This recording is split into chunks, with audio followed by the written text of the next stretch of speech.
All right. You guys ready to learn something? See the title up there. Marriage was only to combine wealth and status. Right? Had nothing to do with love. This first clip we're going to look at, man, this guy wrote a letter, an email to this YouTuber.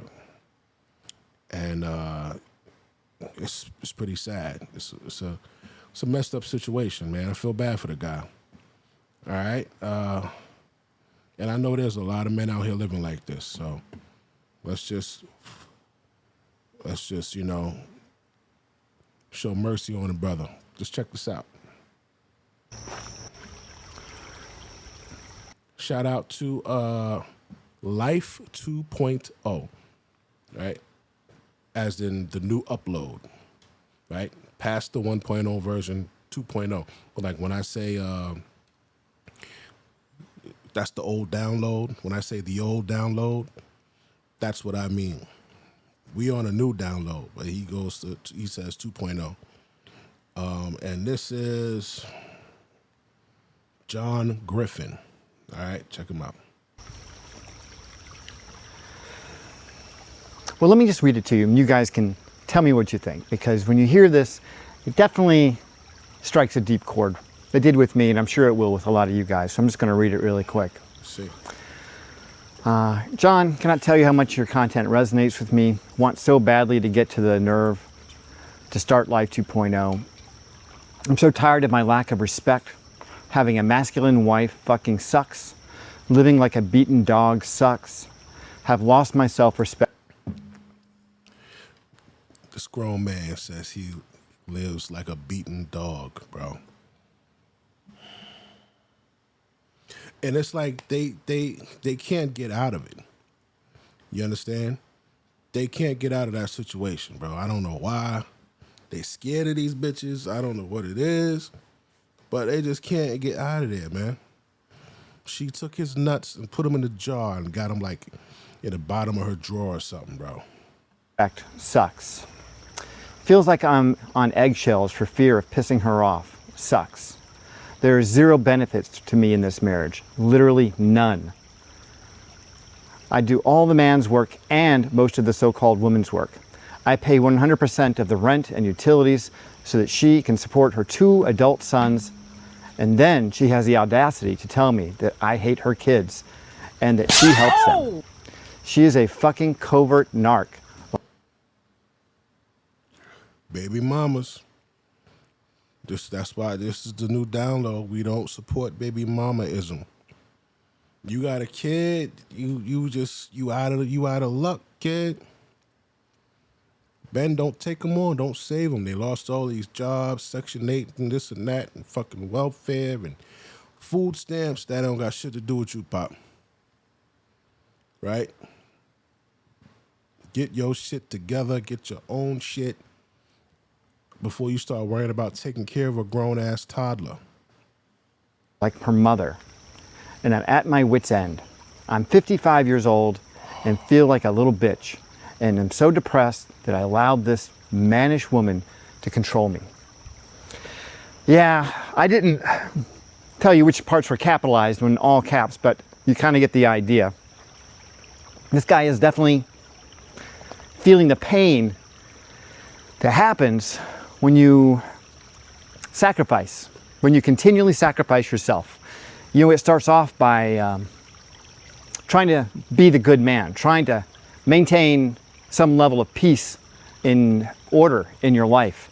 So you don't allow your emotions to come out. You don't want to be the disruptive force in the relationship. You're trying your best to keep everything under control. But she sees that as weakness. Because you are not responding with some kind of an emotional line in the sand, she thinks that she can keep pushing. She can keep pushing and pushing and pushing. I see it with, children and with dogs. When they don't have a strong, hard boundary that they know they have hit the limit, they will keep stretching that limit as far as they can. That's why I say, your bitch gotta be a little scared of you, man. The women I dated, they were a little scared of me. Like they knew I wasn't gonna like just outright ping pow their ass, but they knew, but they were unsure how far. And I think that's a healthy balance with people in general, men and women. Yeah, we cool, but we not cool to the point where you violate me. I'm not gonna, you know what I'm saying? Get physical with you. That is a good boundary to have with people. There should always be that underlined line of respect that you don't cross. And it goes for men and that goes for women. Yeah, we cool, we laugh, we joke, as bros, but don't violate me. This is your woman. We laugh, we joke, we're intimate. We buy each other stuff, but don't play yourself. And that's a healthy line to have. And in this guy's case, what's happened to him is he has continually given to the point where she's taken everything. She's taken everything that he has to give, and including his self-respect. Helping you, if you're going through something like this, if you felt like you've lost your own self-respect, and helping this guy in particular is what this video today is all about. How do you regain your self-respect after you feel like you've sacrificed everything?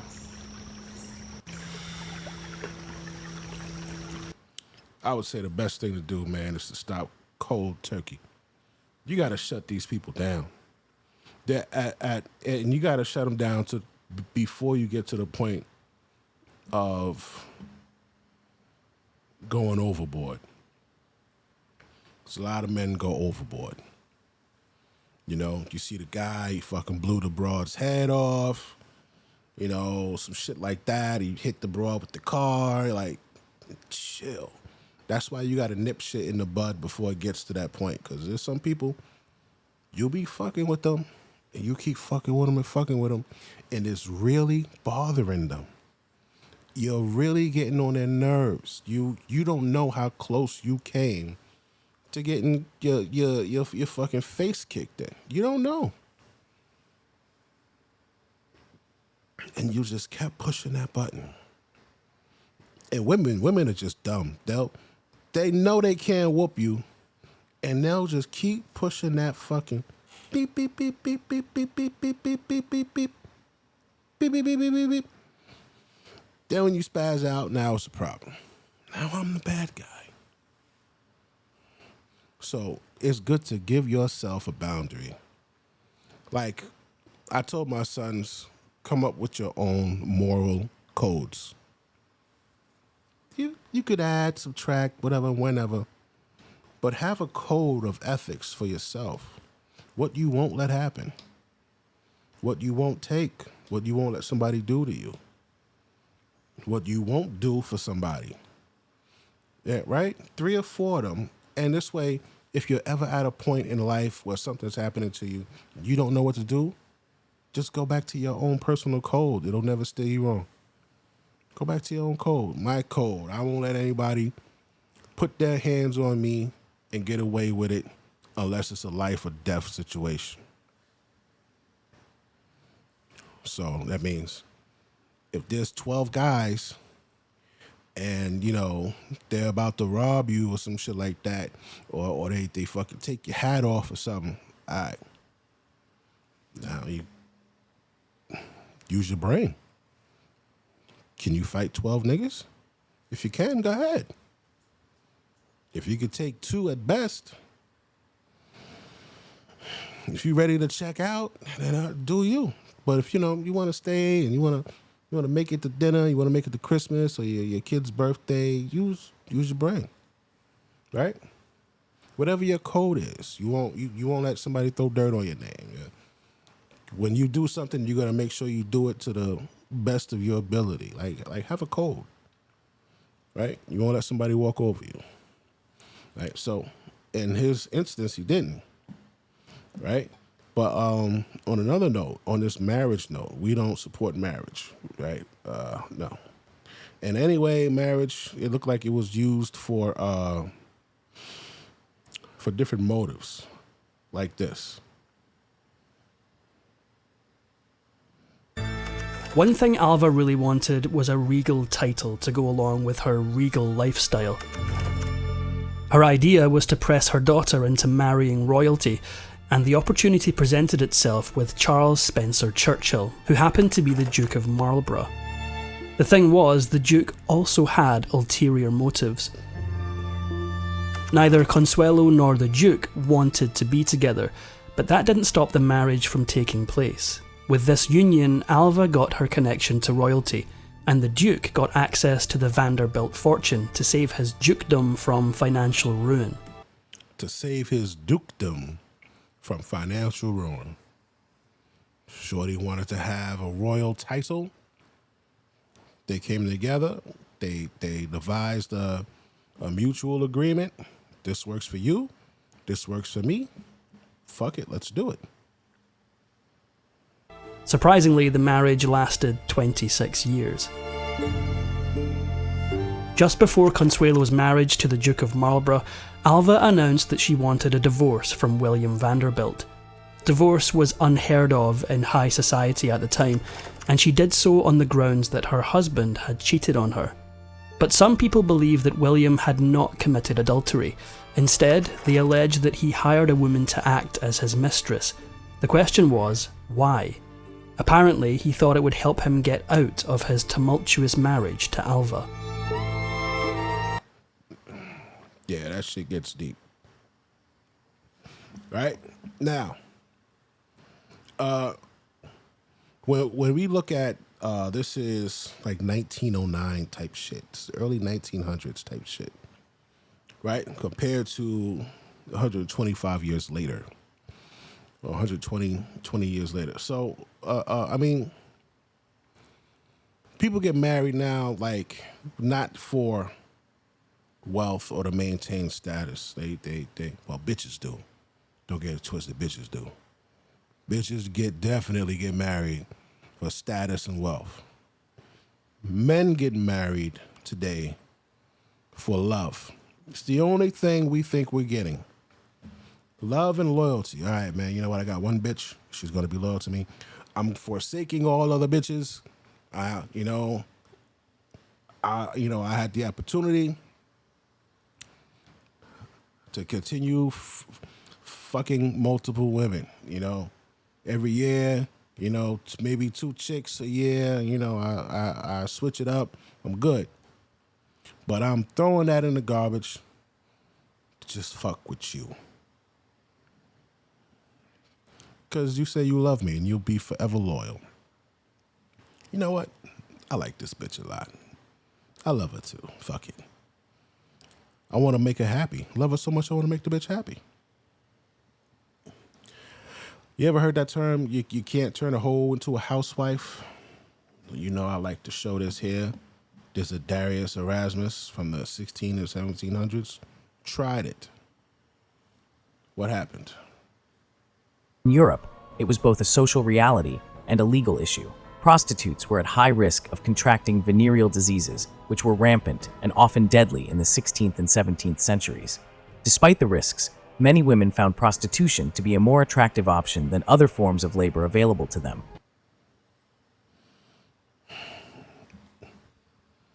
They didn't want to be married. They wanted to, like, how the bitch want to do OnlyFans? These bitches just wanted to keep hooking off. Rejection of the necessary evil argument.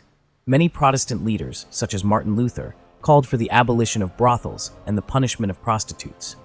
Similarly, the rise of humanism and the rediscovery of classical texts led to a reevaluation of women's roles and sexuality. Reevaluation of women's roles and sexuality.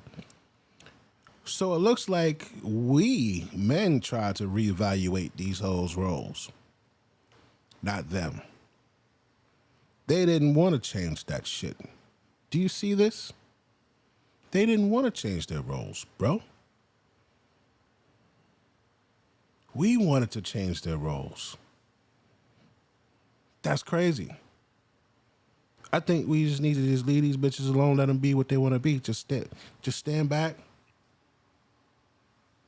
and just watch them be who they want to be. Don't ask them for a relationship. Don't ask them, where do you see? These are questions that they should be asking you if you want them. I don't even think you should want the bitches long term. After the way things is going now, I don't advise you want it long term. It's going to break your heart. What was the first real pain you ever felt? Pause. Aside from maybe like a family member dying. What was that? What was that pain? Did losing a job hurt bad? That shit kind of hurt. Damn. Maybe getting your bike stolen or some shit. As a kid, somebody stole your bike. Yeah, that shit hurt, dog. What about the first girl you ever really liked? And you gave her flowers and a teddy bear and cards and candy and whatever else you fucking gave her. And the next thing you know, she's kissing somebody in the staircase or some shit at school. Maybe now, today, I saw a video of a kid. He's a kid, man. This nigga maybe 18, 19, maybe 21, 22. But he calling his girl. The bitch answered the phone while she getting fucked. Like, yo.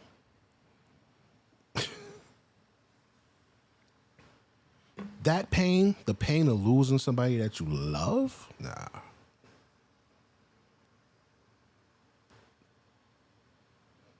Being betrayed by somebody you love, bro.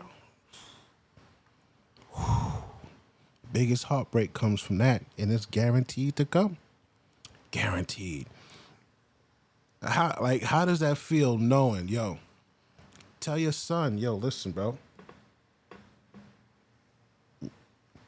The first real heartbreak, the first real great pain you feel is going to be when you put your love and trust in a bitch and you find out somebody else is cracking her shit.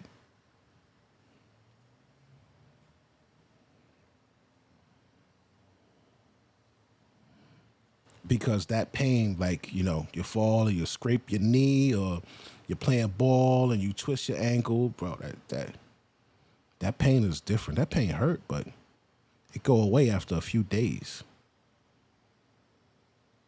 Physical pain goes away after a few days.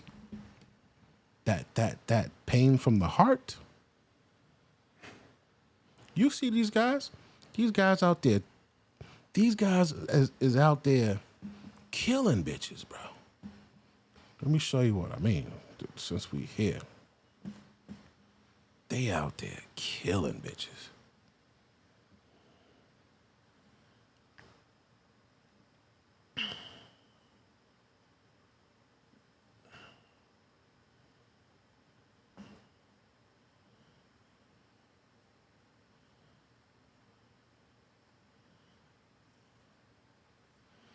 Damn.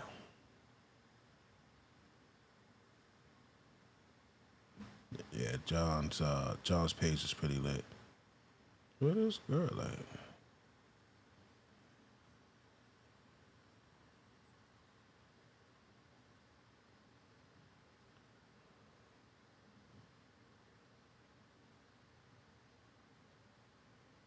Hold on.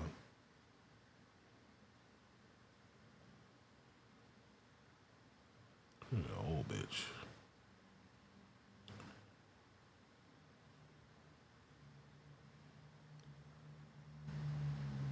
I just think times are changing. Or maybe I'm just changing because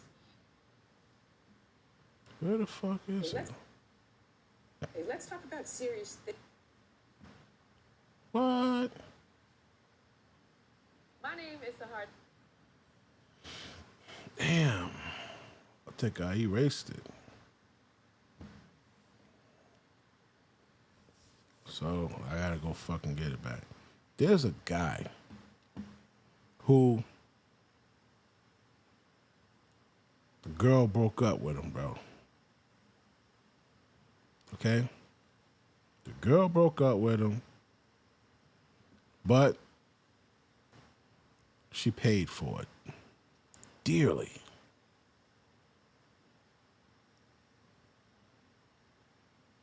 Hold on, let me find this shit. This shit's worth finding. This shit's gonna blow your mind.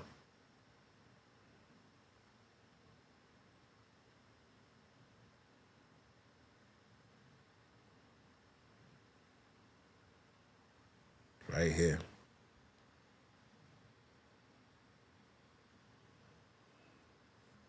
Look at this shit. This is Joseph Castorena, and he shouldn't be at this house in the middle of the night. There's actually a protective order against him to keep him away from his ex-girlfriend and her family's home. It doesn't stop him in any way from entering the house and laying in wait for the family to come home from a party. What would happen next would leave a community in terror and lead to an international manhunt. Join us as we look into that horrible night and what led up to it.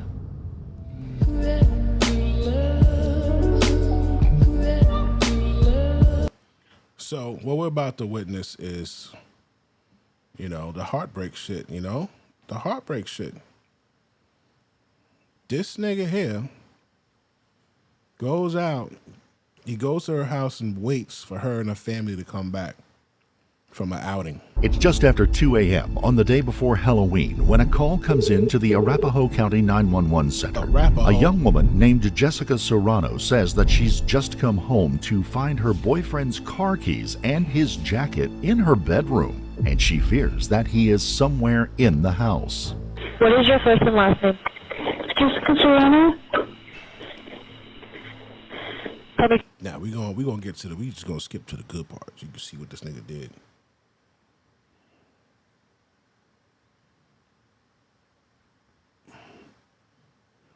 I think you can hear this bitch. Yo, this shit's crazy.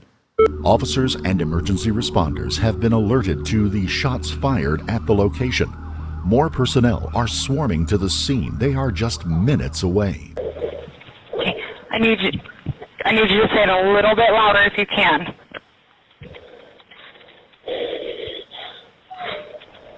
Ma'am, can you say your address a little bit louder? Bitch is hiding in the bathroom.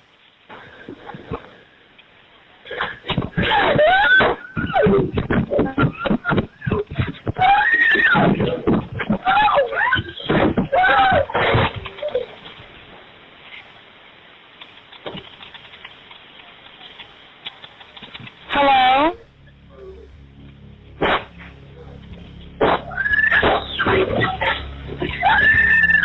Ma'am?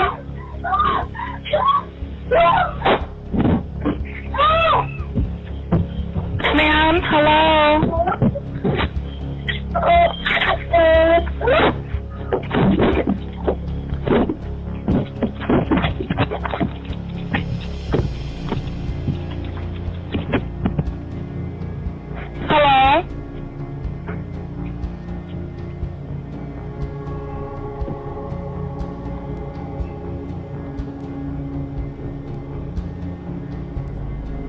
Hello? The massacre is coming into its final moments. Trapped in a bathroom, Jessica and Joseph will have their last confrontation, but would anyone survive? Crazy.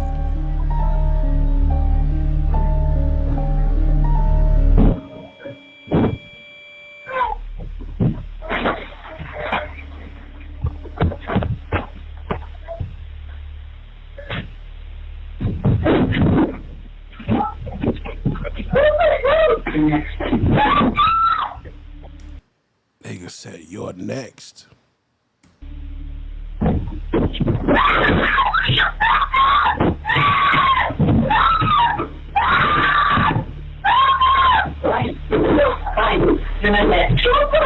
He said, "Fine, fine, you're not next." He ran out of bullets, y'all.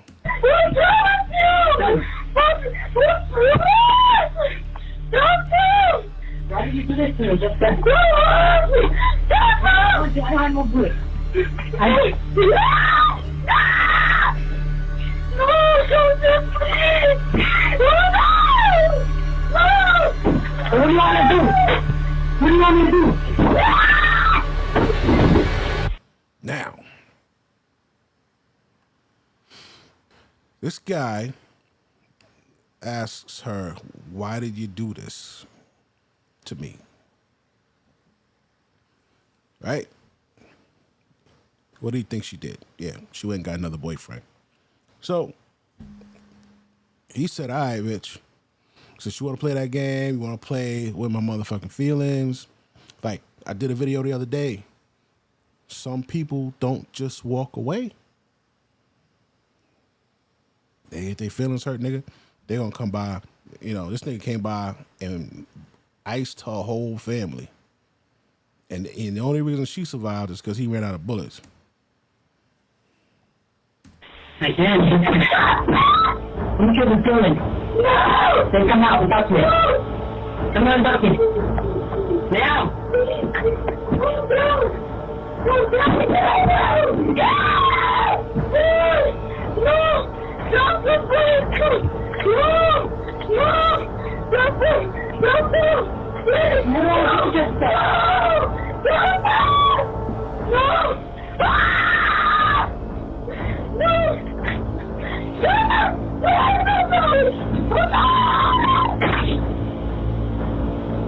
As Joseph kicked the bathroom door open, Jessica was able to grab him and throw him into the bathtub.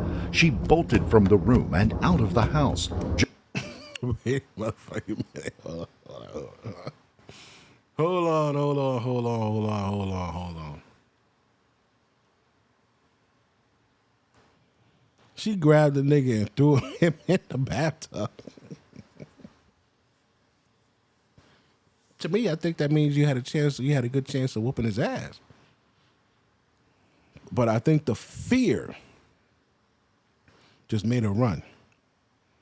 They said he kicked the door open and this bitch just grabbed him and threw him in the tub. Just seconds behind her, Joseph chased her first into the home's backyard and then back through the house into the street. Jessica would first attempt to flag down a car that decided to drive past, while Joseph turned and ran in the other direction to the north. Sergeant Davis would arrive just as Jessica came running south.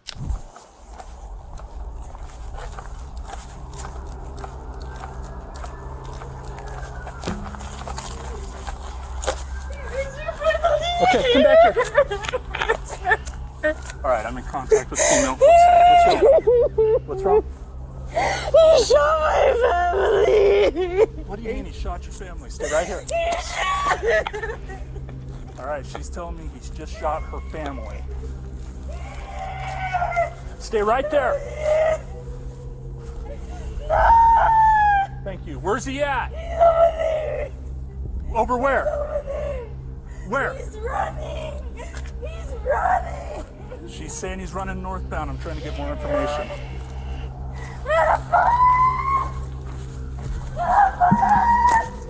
Yeah, that car just comes southbound right there. Damn. Check the street.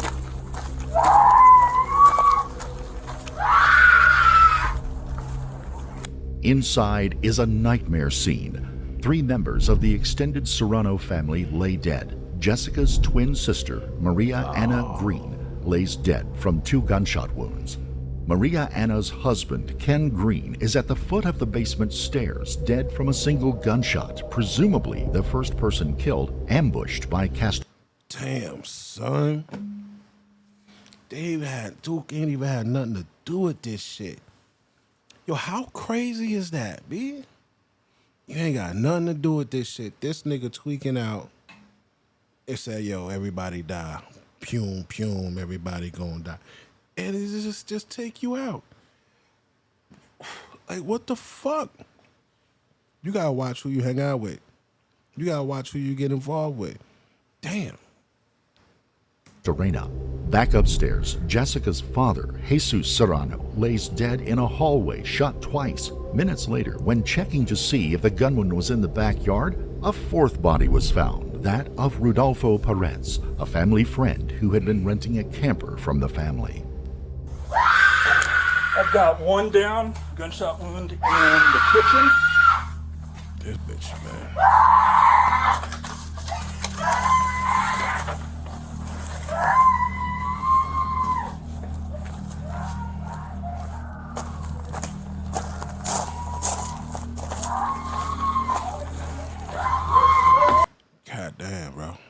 Like, all right, man, I get it. You know what I'm saying?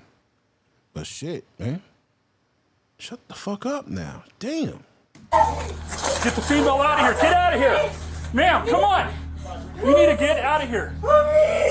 Come on. Go out there. Go outside. Go outside. You stay outside. Come on.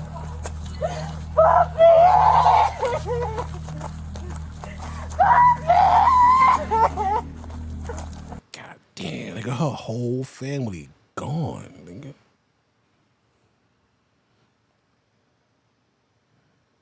I don't know who was paying the motherfucking rent or the mortgage out that bitch. But man, I hope she got a job. You know, when you start thinking about that shit, damn, man, Poppy was paying the rent or the mortgage, the light bill, the fucking gas bill, the water bill, the car insurance, the car note. Like, man, that's a lot, B. I'm trying to get one. What's he look like? Joseph Castorena. Well, what's he wearing? He's wearing a gray sweater. I don't know. He wanted to kill me too, but he didn't have no more bullets. Okay, you gotta come back over here. I want you to sit right here. My dad. Yo, that shit crazy, bro. Only reason she survived because that nigga ran out of bullets. Damn.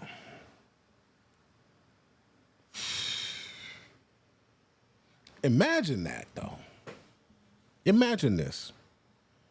You decide, man, you know what? Fuck it. I'm going out today. Today is the day. I'm taking niggas with me. I'm taking these penitentiary chances. You know, like it's just going down today. Fuck it. And you say, I'm going to kill this bitch and everybody in her fucking house. And you go out there and you start killing motherfuckers. One by one. And the deal is sealed now. You definitely going up top. You might get life. I mean, you might get the death penalty. It's going down. You done initiated it. And guess what? The main motherfucker who had you wanted to blow off, you run out of bullets.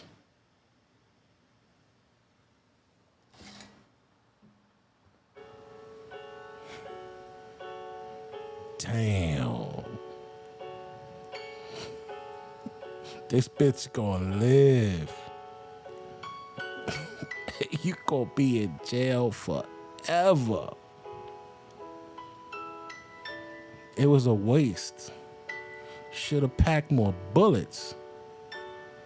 Imagine pointing the gun at that bitch and that shit go click. Click? What the fuck you mean click? Nigga, I just need one more piece of hot lead, man, to put in this bitch. There's no more bullets.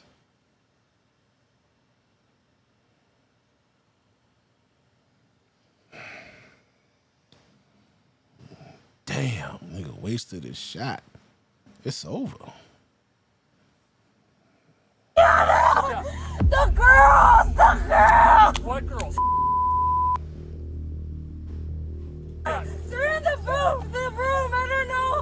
I don't know! Okay, stay here. I need you to stay here. The girls!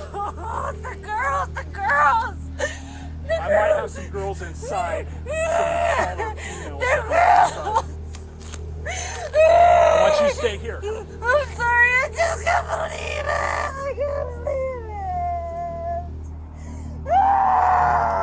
So there's two little kids left inside.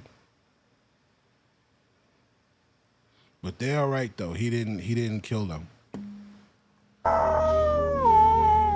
As other officers and EMTs arrive on the scene, Sergeant Davis leads Jessica back outside, away from the carnage, and to protect the crime scene. He tries to console her as best he can. My ball.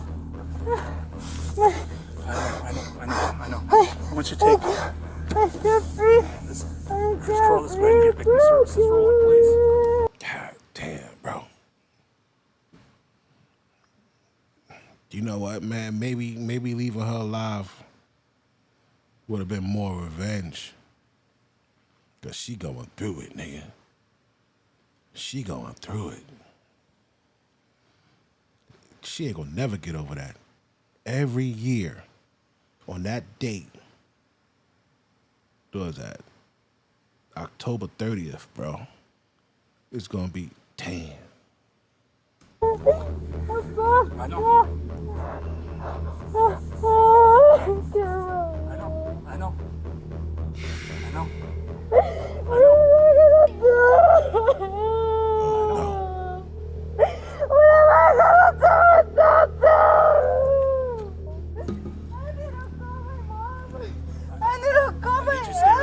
Okay, she still got her mom and her aunt. I need you just to relax for me, okay? I know. I need you to relax for me, okay? I was telling them to hurry up. I know. I was telling her to hurry up. I know, sweetheart. I know. I know. I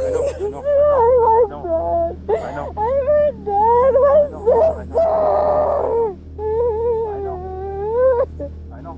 We always called you guys about him, always coming here, doing this and that. You guys don't arrest him. The dad and the mom always spells him out. It's always the same shit. What the? I just couldn't leave it. I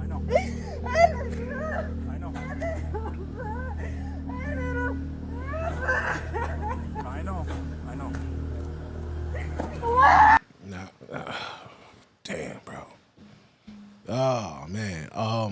Yeah, she talking about. She was telling him to hurry up because when she was talking to the 911 operator, you know, the motherfuckers act like they ain't too bright sometimes, man. I know. Why me? I know. Why?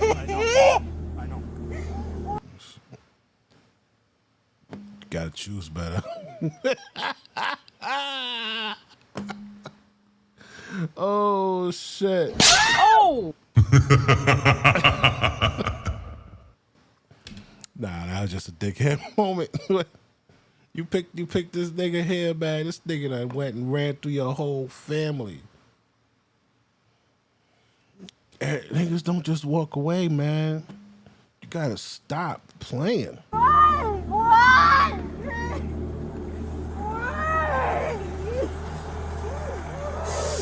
Now, I'm not talking about when the relationship is bad and you like, yo, listen, man, this shit ain't working. You ain't, you know, I ain't signed up for this, or you know, you da. I'm talking about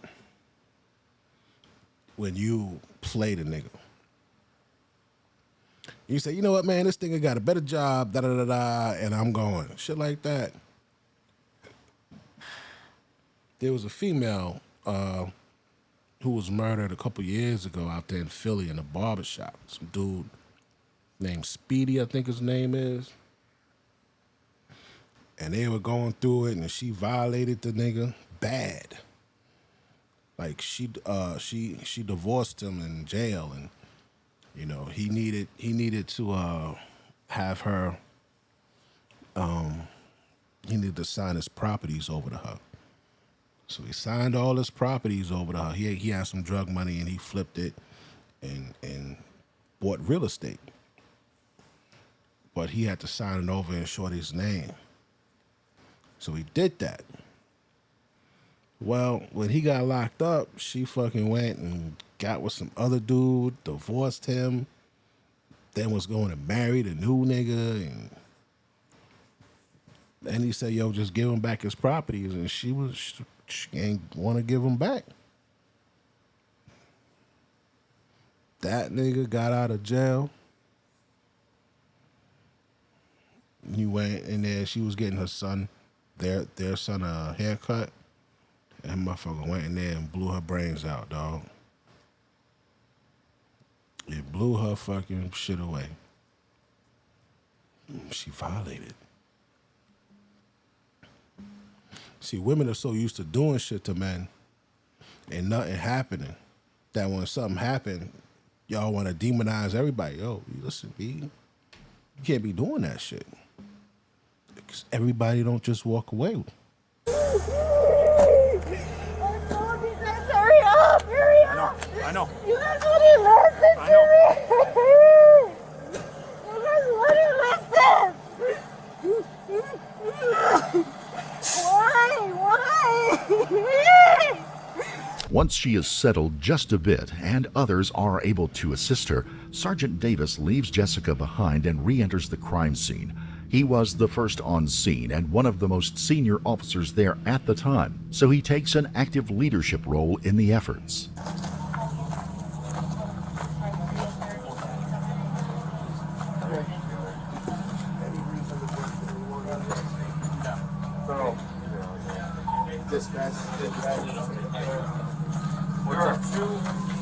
How many do we have in there? Children inside that bed that are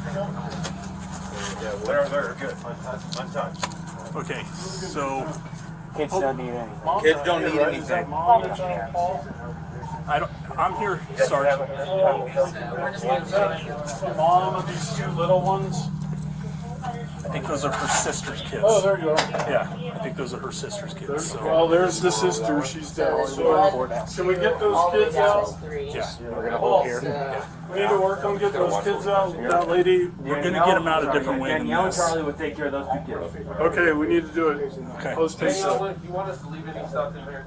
Holly, have we, where we asked for? Have we done a backyard? We have not done a This backyard. is open. No, because she came in after I came in here, and I had to get her out of here. Okay. So I did not do a backyard search. How many fire do we have? So they end up putting blankets over the kids' faces and walking them out the front door so that they don't see all the dead bodies. Yeah. Without So, having them see. Let's wrap them up in blankets. yeah. We'll Okay. we'll probably just go out this way, cover eyes and head. We'll take the children's. Well, right now, head to toe, they're okay. Yeah. So we're green. Okay. I'm grabbing a blanket. I'm gonna hold it. Okay.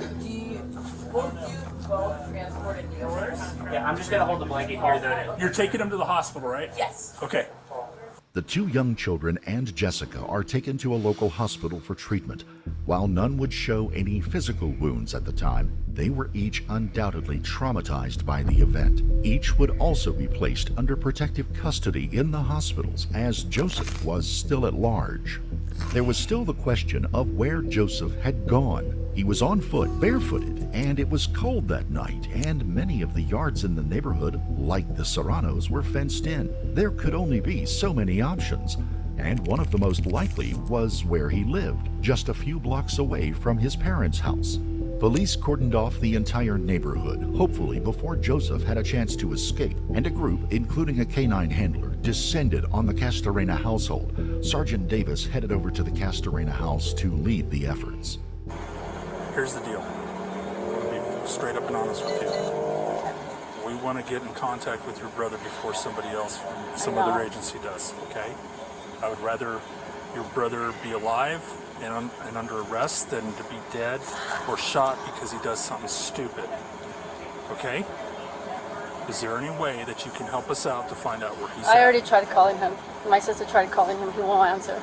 Okay. Does he have any social media that he might be on right now? Why would his phone be hidden? Why would we be seeing stuff around here? What do you mean? As far as where he was last located? For his phone? Yeah. Like his phone here? Yeah. I don't know. Is there is there anybody that he would be living or going to someone's house around here or any? So they started pinging his fucking phone right then and there. That's amazing. Like,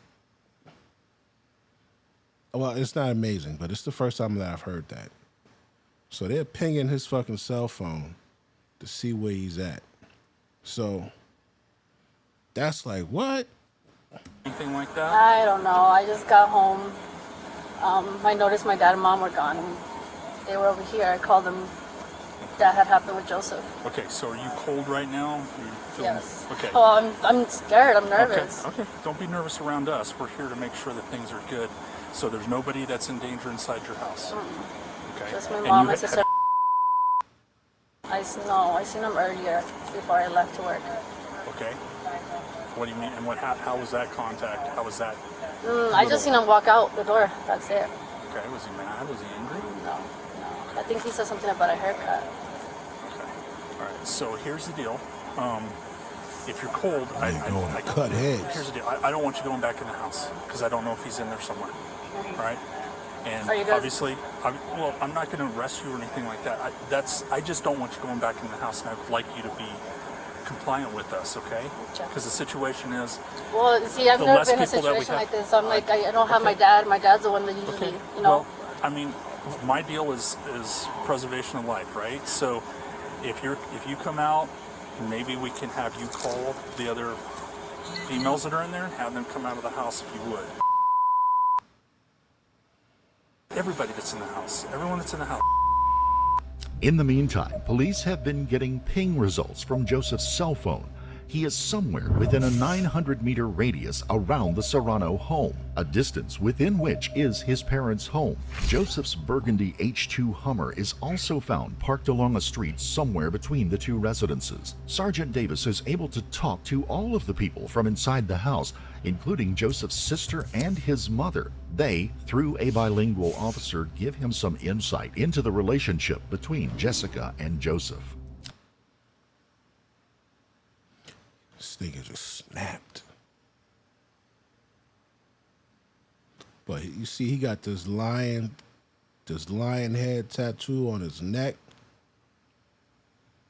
Eventually, after repeated calls for Joseph to come out, the time has come to go in and see if he's there. Sergeant Davis leads the way again, making sure to advise the officers that the family has 2 dogs in the house and every effort must be made to ensure they That aren't little ass harmed. dog. Man, fuck them dogs, man.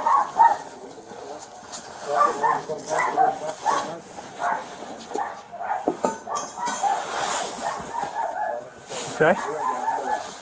There's a clown, like, prop inside. Okay. Door is open. Let's go. Let's get in this motherfucker. Let's Come on, go. buddy.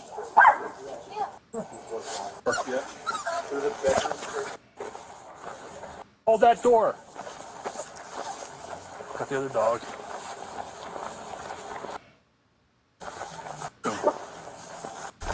Armed man. During the search, for one singular moment, we get a look at Sergeant Davis, his face reflected in a mirror.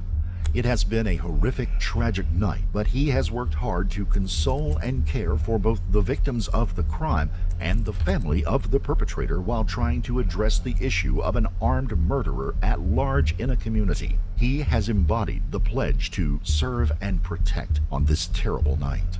Somehow Joseph made it out of the cordon. Throughout the early part of the incident, police in the area reported hearing a loud truck roaring around the cordoned-off neighborhoods, and gunshots rang out. Could someone have been attempting to provide a distraction to give Joseph a chance to slip out? Could he have had an accomplice? Could he still be in the area? His phone was still pinging in the 900-meter radius between the two houses. Joseph's phone was eventually found in the backyard of the Serrano home, apparently dropped or discarded at some point. Evidence also suggests that he had...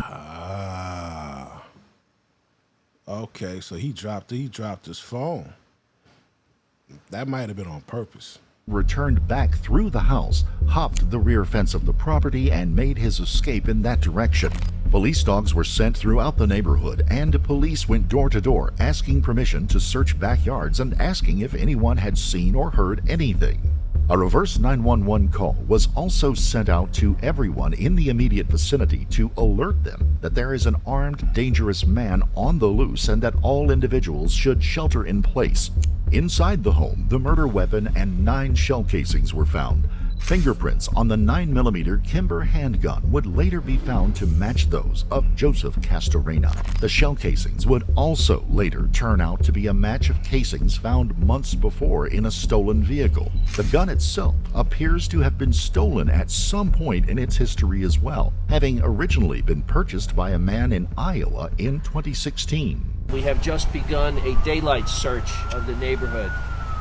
We even had drones up in the air at first light, and we're now doing a thorough search of the immediate neighborhood because we are concerned and want to find the subject.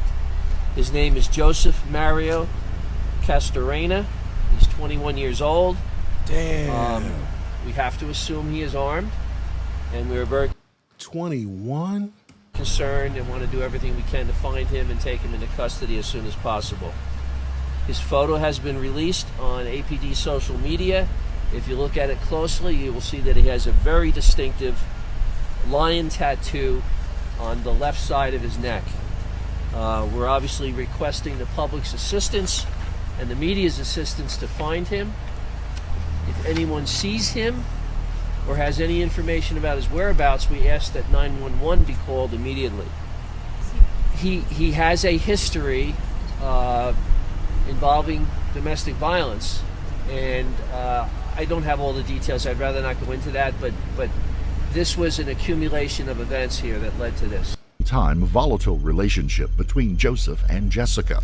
It might be worth it to take a moment to look at that relationship. The couple, never married, shared 2 children together, and over the last 2 years before the event, their relationship had degraded into one of jealousy, anger, and breakups, followed by short-lived reconciliations.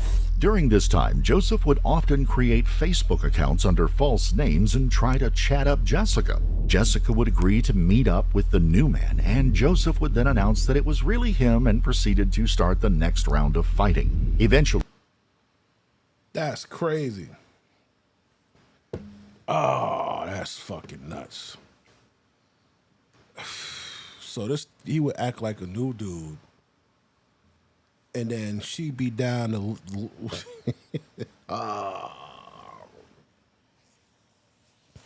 Then when she saw it was him, she was like, nigga, get out of here. That's crazy. Damn. the fights would get so contentious that Child Protective Services would be called in for the sake of their shared children. Just a week before the killings, Jessica and her father Jesus had asked for and received an individual protective order against Joseph after he busted out her car windows, dragged her from the car, and held her at gunpoint in his vehicle for a period of time. Jessica's mother spoke. Nigga, ain't that like kidnapping, nigga? You can't do that. What? Yo. He's 21, 2 years. They got 2 kids. That's at least 2 years, so that goes 2019. It goes back 2 years, so he's now put him at 19, at least 19. They was dating at least since he was 19 years old, at least. Minimum, because it takes a year to have a kid, so they got 2 kids. He probably was fucking with her since he was like 18. Damn, bro. With local news station Fox 31 in Denver about the relationship between Jessica and Joseph. This has been going on for 2 years already. And even the cops know that how many times I've called and my daughter has called. I'm trying to get answers. I haven't received any phone calls from anybody. I haven't heard from my daughters. I don't know anything about my granddaughters. I don't know why nobody has contacted me. The only thing I know is that I want justice, and I want everybody to please find Joseph Castorena. Reports state that the children shared by Joseph and Jessica had been removed by Child Protective Services just a day before the killings. Could this have been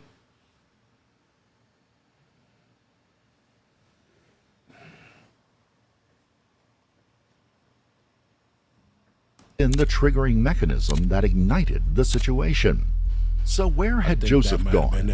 He headed north away from the scene of the crime, but could be headed south, much further south, perhaps to Texas, to grab his children. Could he be headed to Mexico, where he had family and had just been the prior year before to attend his grandfather's funeral? Both seemed like a long shot for a man who had not just left behind his vehicle, but also his shoes. Inside the Hummer was also found his wallet with his ID, debit card, and 2 credit cards. Joseph had few resources to run on. As news stories and word of mouth, or did he?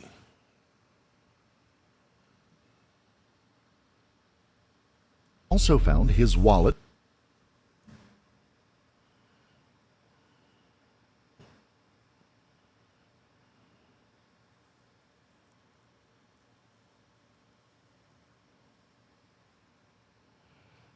Two Colorado identifications. So she left his whole wallet there.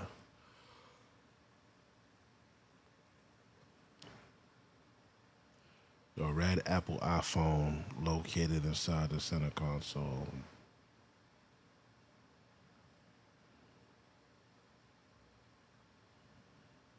They had bond paperwork.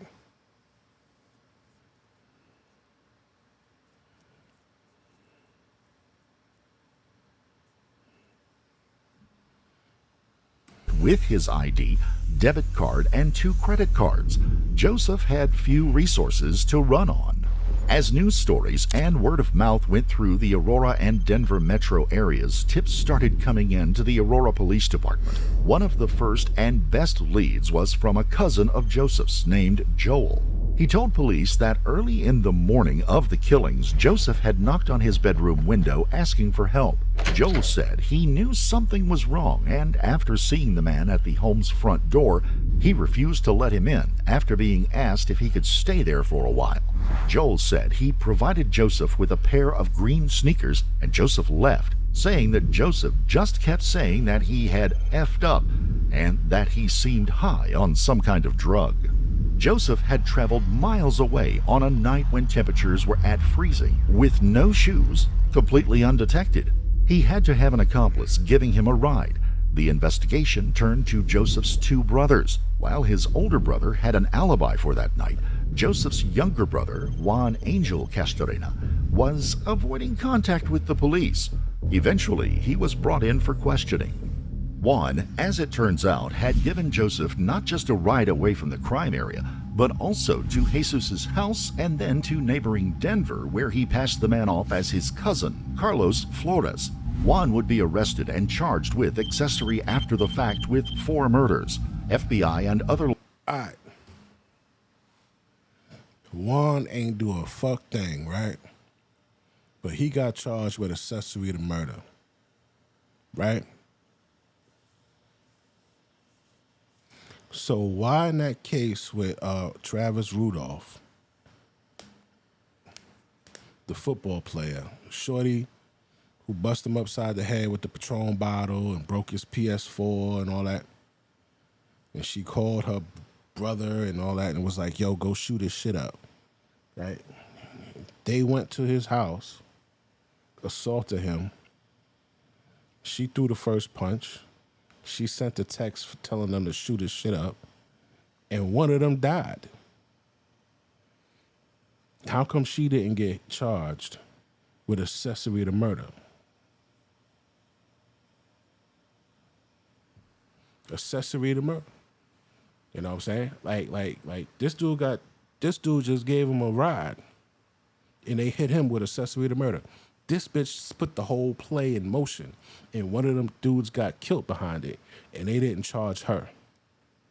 That's the double standard shit I be talking about. Law enforcement officers would then descend on Flores's place of work after receiving a tip that the man had been talking about how his cousin had just killed 4 people. Flores was arrested and would tell investigators that he had attempted to pass Joseph off to other family members, but they wanted no part of it. He had finally dropped the man off in the middle of the night near a school with a couple of blankets and a handful of cash, whatever Juan had available at the time.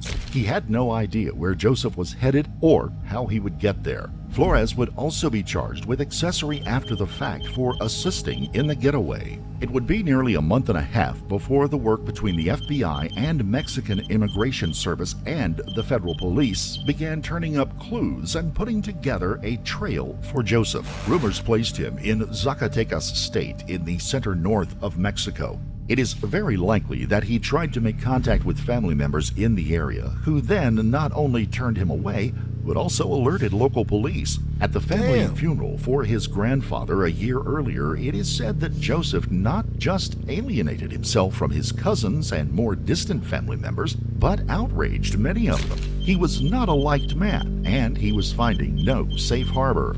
Joseph then moved even further south into an even more rural part of Mexico, entering the state of Aguascalientes. The 5'4", slightly built man with a large lion's head tattoo on the side of his neck stuck out like a sore thumb, and he caught the attention of local police in no time. And they caught him on December 10th, 2022. Llevó a cabo la detención de la persona de nombre Joseph Mario Castorena. The chase was over. Joseph was in custody. Soon he may be extradited back to the United States.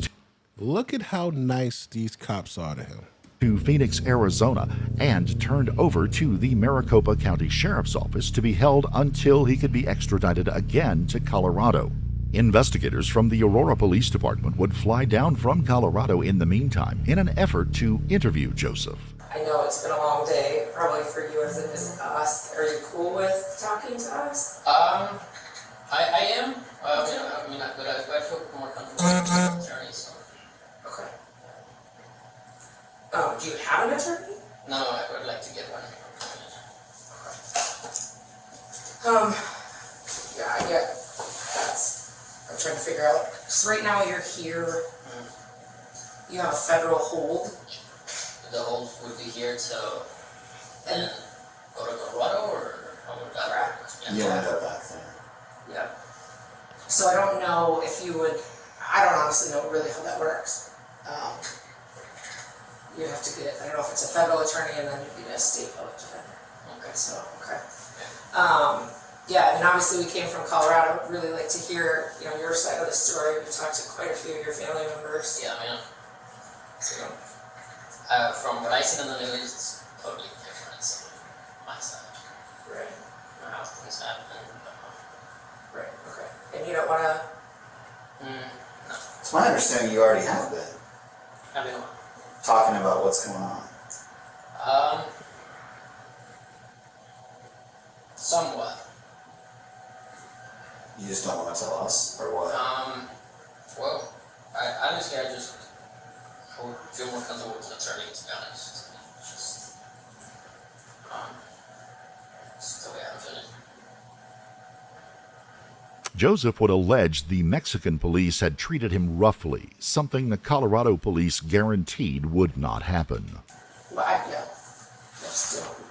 I guess we were told that you were talking to the Mexican authorities. Not really. Not really, no. They're a little more brutal, so. Well, you're shaking like a leaf here. You know nobody's going to beat the shit out of you in Phoenix, Arizona, so I don't know. What? I said nobody's going to beat you up here. Oh, no, I know. I was shooken up and just was passed out of there. I haven't slept, so. Honestly, 2 hours sleep. I haven't slept since, say, Saturday that I woke up in the morning. I slept at all, so. The Mexican police did rough me up a little bit, so. They're not very nice. It's an understatement. Alright, well. Playing them niggas. They can't see it. You playing them, man. Yo, yeah, man. So, this pretty much the end of the shit. Be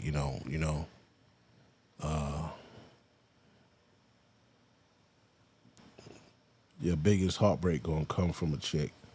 That marriage shit, that was just to converge resources and shit, bro. You know what I'm saying? Like that rich girl in the Duke did. You know, and as far as John Griffin and then the story of that guy, you know, feeling like he's living like a beat dog. Shit's crazy, man. You gotta get your balls back. Gotta get your balls back. Don't kill the whole family. Just, you know, put your paperwork in. You know, stack some cash as much as you can, and you know, ask for help. You know what I'm saying, and just try to work it like that and stop marrying bitches. Yo, that's it, man. I'm tired. I'm about to take it down, and I'll see y'all on the next one. All right, peace.